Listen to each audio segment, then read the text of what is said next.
आज शुक्रवार दिनांक 22 मार्च 2024। कुछ दिन पहले ही हम महान पुण्य और महान सुख शांति प्रदान करने वाले ऐसे तथागत भगवान बुद्ध के पवित्र पावन अस्थि धातु को हम भारत सरकार के द्वारा थाईलैंड ले गए थे।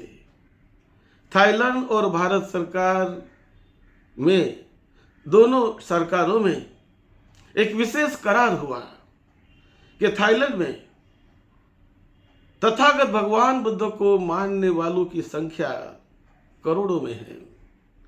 बौद्ध देश करके थाईलैंड को माना जाता है और हजारों सालों से वो भगवान बुद्ध के बताए मार्ग पर चलकर अपने जीवन को बड़े सुख शांत और पवित्र पावन बनाते हुए चलते हैं। तो उनकी इच्छा थी कि तथागत भगवान बुद्ध का अस्थि कलश उनके देश में उनके लोगों के दर्शन के लिए भारत से ले जाया जाए। भारत सरकार के सांस्कृतिक मंत्रालय और टूरिज्म मिनिस्ट्री दोनों को विनती की गई, माननीय पंत प्रधान जी को विनती की गई और दोनों देशों में करार हुआ। और जो अस्थि कलश भारत के कपिल वस्तु नगरी के स्तूप में मिला था, वो अस्थि कलश और उसके साथ साथ उनके दो प्रधान शिष्य अरहत सारिपुत्र और अरहत महामोग्गलायन, इनकी भी अस्थियां आज भोपाल के नज़दीक मध्य प्रदेश में सांची, ये सांची के स्तूपों में अरहत सारिपुत्र और महामोग्गलायन की दोनों की अस्थियां बड़े सुरक्षित ढंग से संभाली हुई है। तो इस बार उन्होंने 3 महान विभूतियों की अस्थियों को दर्शन का लाभ उनके थाईलैंड की जनता को दिलाया। एक तो भगवान बुद्ध की अस्थि थी, शारीरिक अस्थि, और दूसरी अरहत महामोग्गलायन तथा अरहत सारिपुत्र की अस्थियां थी। एक टीम यहाँ से गई और भारत सरकार के द्वारा यह आयोजन किया गया था। विशेष रूप से इंटरनेशनल बुद्धिस्ट फेडरेशन यानी IBC, ये हमारी बौद्ध संस्था जिनमें मैं सेक्रेटरी का काम करता हूँ, डिप्टी सेक्रेटरी का धार्मिक क्षेत्र में, और उनके जो सेक्रेटरी है वो है सारसे किन्सुम रिनपोचे जंगचुप। इनके नेतृत्व में एक टीम भारत सरकार के द्वारा थाईलैंड भेजी गई और उसमें मंत्रालय के भी लोग थे। हम 5 भिक्षु लोग थे।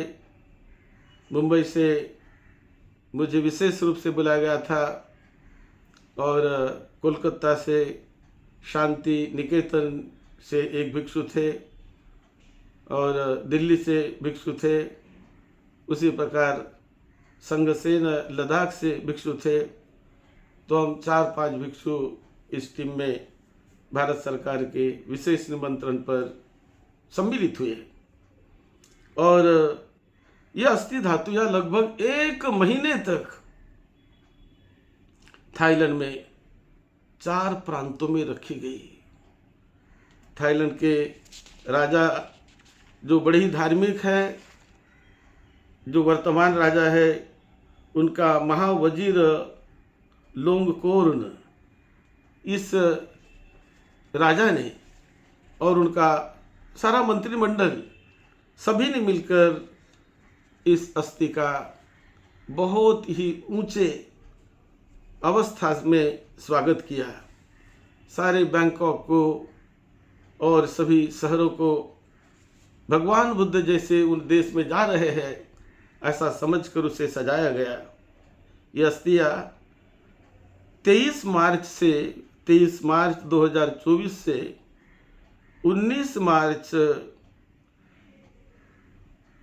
23 फरवरी 2024 से 19 मार्च 2024 तक इन अस्थियों को वहाँ पर लगभग 1 महीना तक रखा गया। और ये अस्थि प्रथम बैंकॉक सिटी में बड़े अच्छे प्रकार का वहाँ पर सजावट करके बड़े पवित्र पूज्य ढंग से उसे वहाँ पर बैंकॉक सिटी में लोगों के दर्शन के लिए रखा गया कुछ दिनों तक। उसके बाद वहाँ से उसका थाईलैंड का बड़ा शहर चिंग माई, उस चिंग माई में कुछ दिनों तक वहाँ रखा गया और लाखों लोगों ने दर्शन लिया। उसके बाद उबोन रत्नस्थानी वहाँ पर तीसरी वो जगह थी, वहाँ रखा गया। और चौथी कराबी प्रांत में, कराबी शहर में एक बहुत बड़े वट में, बहुत बड़े विहार में लोगों के दर्शन के लिए इन अस्थियों को रखा गया। तो कराबी में अस्थियों को वापस लाने के लिए जो टीम भेज गई थी उसमें हम थे। और वहाँ पर जो लोगों ने दर्शन किया अस्थियों का, वो तो बड़ा अद्भुत नज़ारा था। बुद्ध के अस्थि का दर्शन हो जाना, सारिपुत्र अरहत मोगल लायन जो बड़े रिद्धि संपन्न भिक्षु थे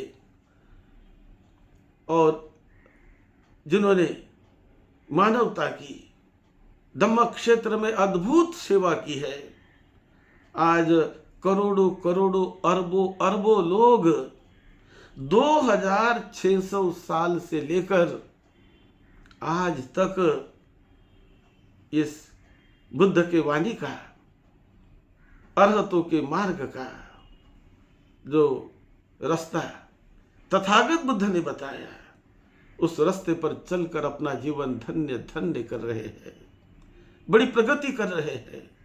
सुख में, शांति में, आनंद में तुलना नहीं की जा सकती। हम देख रहे थे वो नज़ारा, लाखों लोगों ने 10-10, 12-12 घंटे कतार में खड़े रहकर बड़े शांतिपूर्ण ढंग से वो खड़े रहे और मेडिटेशन करते हैं, मंगल मैत्री करते हैं, सारे श्रद्धा को ओतप्रोत करके वो दर्शन के लिए दूर दूर से वहाँ पर चले जाते हैं।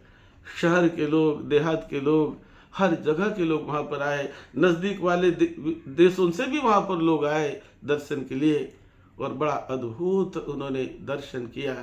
वो नज़ारा देखते ही रह जाता है, क्योंकि श्रद्धा होती है मन की। यह श्रद्धा में बहुत बड़ी शक्ति, बहुत बड़ा बल होता है कि श्रद्धा से जो कोई भी पुण्य कार्य करता है, कुशल कार्य करता है, उनका जीवन धन्य धन्य हो जाता है, धन्य धन्य हो जाता है। करीब 41 लाख लोगों ने इन दिनों उस महान अस्थि कलश का, अस्थियों का दर्शन किया। अपने हृदय से वो त्रिशरण को शरण जाते हैं, सारे जीवन से, सारे जीवन भर काया, वाणी और मन से वो समर्पित होते हैं, शपथ लेते हैं कि जब तक मेरा जीवन है, जब तक मेरी सांस है, तब तक मैं ज्ञान को शरण जाता हूँ, बुद्ध को शरण जाता हूँ, तब तक मैं सद्धम्म को शरण जाता हूँ, सच्चाई को शरण जाता हूँ, विश्व के नियामता को, सद्धम्म को शरण जाता हूँ, और तब तक मैं संघ को शरण जाता हूँ। यानी जो संघ इस पवित्र पावन मार्ग पर चलकर करोड़ों लोगों के लिए कार्य करता है, अपना जीवन समर्पित कर लेता है, ऐसे संग को मैं शरण जाता हूँ। ऐसा भाव मन में रखकर जीवन भर जो लोग चलते हैं इस धम्म के मार्ग पर, उनका बड़ा धन्य धन्य हो जाता है जीवन, पावन हो जाता है जीवन, क्योंकि धम्म के रास्ते पर ही परम आनंद, अति उच्च सुख शांति, मुक्ति कहे, मोक्ष कहे, निर्वाण कहे, उसका साक्षात्कार इसी देह में, इसी शरीर में जीते जी हो जाना, वर्तमान में उसका साक्षात्कार करा लेना, ये बड़ी अद्भुत विद्या है। कोई काल्पनिक रास्ता नहीं है। कैसे हम सिलवान बने, कैसे हम अपने इंद्रियों पर नियंत्रण करें, कैसे अपने मन को अपने मुट्ठी में समेट ले, कैसे मन का मालिक बने, कैसे मन पर पूरा नियंत्रण पाए। ये कोई छोटी बात है क्या? ये आसान बात नहीं, लेकिन ये संभव है, संभव है। सारा जीवन भिक्षु लोग और बहुत श्रद्धावान निष्ठावान उपासक उपासिकाएं अपने जीवन को धम्म के रास्ते पर ले जाकर अपने जीवन को धन्य धन्य करते हैं, वर्तमान में सुगति में जाते हैं, और मृत्यु के बाद भी अच्छे लोक में उनका जन्म होता है, सुगति ही सुगति होती है। और जिन्होंने उस मुक्ति के रास्ते को अपनाकर फल को पा लिया, तो जीवन पवित्र, पावन, धन्य धन्य हो जाता है। ऐसे महान मार्ग को जिस तथागत भगवान बुद्ध ने बताया, उस रास्ते पर आज करोड़ों अरबों लोग हजारों सालों से चल रहे हैं, हजारों सालों से चल रहे हैं और प्रगति कर रहे हैं, अपने देश की प्रगति कर रहे हैं, अपने समाज की। आज इस विश्व को सुख और शांति की जरूरत है, हमें प्रगति की जरूरत है।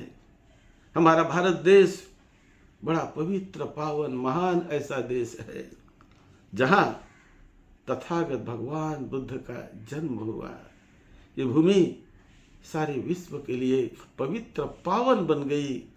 और आज हमारे भारतीय सरकार के द्वारा भी सभी के लिए, सभी लोग धर्म के रास्ते पर चले और अपना जीवन मंगलमय बनाएं, इस पर शासन भी बड़े अच्छी प्रकार से नियोजन करता है, चलते हैं कि लोग स्वतंत्र ढंग से अपने रास्ते पर, जो रास्ता उन्हें अच्छा लगता है, जो मार्ग उन्हें सूट होता है, उस मार्ग पर चलकर अपने जीवन को धन्य करें।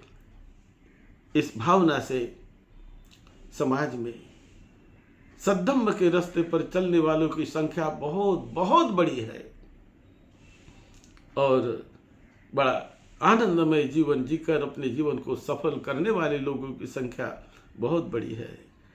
तो ये सफल होता है जीवन धम्म के रास्ते चलकर ही। बोधिसत्व डॉक्टर बाबा साहब अम्बेडकर जी ने जो धम्म की दीक्षा दी, धम्म को बताया कि परम कल्याण करने वाला, सभी को मंगल मैत्री देने वाला बुद्ध धम्म की क्या है विशेषता?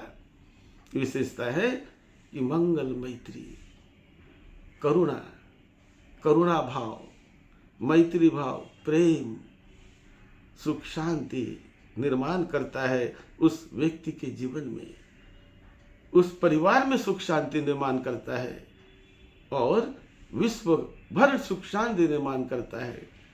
तो आज हम इस ट्रिप पर जाकर, मैं अभी अभी आया हूँ, परसों ही मैं आया हूँ। 30 साल पहले भी भारत सरकार ने इन अस्थि धातुओं को एक बार कोरिया भेजा था। तो समय भी मुझे कोरिया में भारत सरकार के द्वारा 1996 में भेजा गया था, वहाँ भी मैं गया। और उसके बाद 1996 में फिर एक बार इन अस्थि कलश के साथ हमें थाईलैंड भेजा गया था मुझे, वहाँ भी मैं गया और बर्मा भी भेजा गया था। तो ये योग मुझे मिलते रहा ये तो मैं बड़े पुण्य की भाग्य की बात समझता हूँ। इस समय हमारे साथ हमारे ऑल इंडिया भिक्षु संघ के जनरल सेक्रेटरी भदंत प्रज्ञा दीप महाथेरो ये भी हमारे साथ थे, हम मिलकर गए। उसी प्रकार प्रज्ञा लंकार भिक्षु ये शांति निकेतन थे और भंते संघ से लद्दाख से थे। उसी प्रकार हमारे दिल्ली से रिनपोचे जोंगचुप ये भी दिल्ली से थे। तो इस प्रकार आईबीसी की पूरी टीम, आईबीसी के प्रेसिडेंट और सेक्रेटरी और टीम वो भी वहाँ पर थी और सभी ने मिलकर बहुत ही अच्छा अनुभव हमने पाया है। वो बड़ा विहंगम ऐसा दृश्य है, लाखों लाखों लोग सफ़ेद वस्त्र में अपने बड़े विशिष्ट शीलों का पालन करते हुए, अष्टशील को धारण करते हुए जब तथागत बुद्ध को वंदन करते हैं, तथागत भगवान बुद्ध के अस्थि को प्रणाम करते हैं और जो अपना विनम्रता, अपनी श्रद्धा प्रकट करते हैं, वो तो देखते ही बनता है। हम धन्य हो गए। हमारे दोनों देशों में अच्छे संबंध, सांस्कृतिक और सांस्कृतिक तथा टूरिज्म पर्यटन के क्षेत्र में बढ़ते रहे। ये हम मंगल मैत्री दोनों देश के लिए करते हैं, थाईलैंड के लिए भी और हमारा पवित्र पावन भारत देश इनके लिए भी। आप सबका कल्याण हो, सबको सुख शांति मिले, सबका मंगल हो, सबका मंगल हो। सद्धम्म का साक्षात्कार आपको होता रहे। यही मंगल मैत्री के साथ सद्धम्म की सेवा में, आपकी सेवा में डॉक्टर भदंत राहुल बोधी महाथेरो। आप सबका मंगल हो। इस क्लिप को आप सब्सक्राइब करिए, लाइक करिए, शेयर करिए, धम्म के लाभी बनिए और अपने जीवन को मंगलमय बनाइए। यही मंगल मैत्री के साथ आपको मैत्री भेज रहे हैं। सबका मंगल हो, आप सबको सुख शांति मिले। साधु साधु।